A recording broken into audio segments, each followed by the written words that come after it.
S Ramachandran Pillai Sitaram യെച്ചൂരിയെ അനുസ്മരിച്ചിരുന്നു.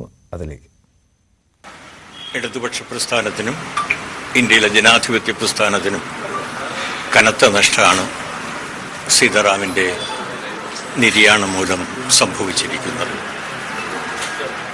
ഞാൻ ആദ്യമായി സീതാറാമിനെ കാണുന്നത് 1979 45 വർഷങ്ങൾക്ക് മുമ്പ്.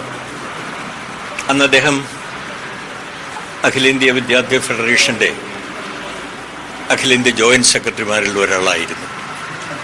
അന്ന് പാർട്ടിയുടെ കേന്ദ്ര കമ്മിറ്റി ഡൽഹിയിൽ വെച്ച് ഒരു രാഷ്ട്രീയ ക്ലാസ് സംഘടിപ്പിച്ചിരുന്നു.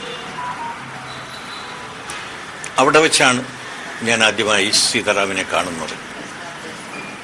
1984 മുതൽ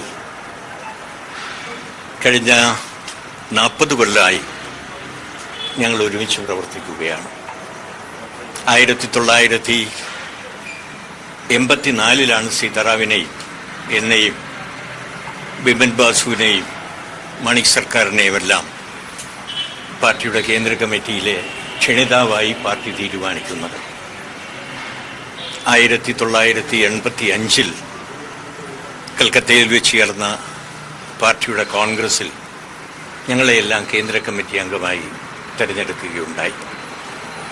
തിരുവനന്തപുരത്ത് വെച്ച് 1989 പാർട്ടി കോൺഗ്രസ് നടക്കുകയുണ്ടായി. ആ പാർട്ടി കോൺഗ്രസിൽ വെച്ച് സീതാറാമിനെയും പ്രകാശ് കാരാട്ടിനെയും മണിക് സർക്കാരിനെയും അതുപോലെ പി രാമചന്ദ്രനെയും എന്നെയും എല്ലാം സെൻട്രൽ സെക്രട്ടേറിയറ്റിലേക്ക് തിരഞ്ഞെടുത്തു. 1992 ഞങ്ങളെയെല്ലാം പാർട്ടി പോളിറ്റ് ബ്യൂറോയിലേക്ക് നിശ്ചയിക്കുകയുണ്ടായി.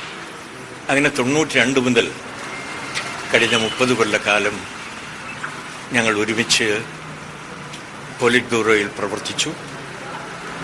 സീതാറാം ഇപ്പോൾ പാർട്ടിയുടെ ജനറൽ സെക്രട്ടറിയായി 2015 ചുമതല ഏറ്റെടുത്തു. മാർക്സിസം സംബന്ധിച്ചുള്ള അത്യഗാധമായ അറിവ് അദ്ദേഹത്തിനുണ്ട്.